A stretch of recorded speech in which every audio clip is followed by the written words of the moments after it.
No widzowie, jednak nie kończę z YouTube'em i dzisiaj wam pokażę parę sekretnych komend w Roblox Brookhaven RP. Wiecie, to takie zwykłe, nie? Każdy chyba to zna. Pisane WOLF, Wolf. Klikam Enter, no i się kręcimy.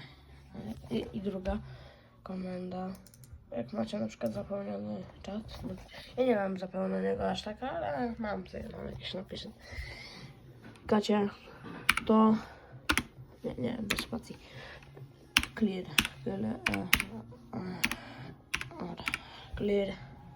widzicie, Enter i nagle wam się czat wyczysta.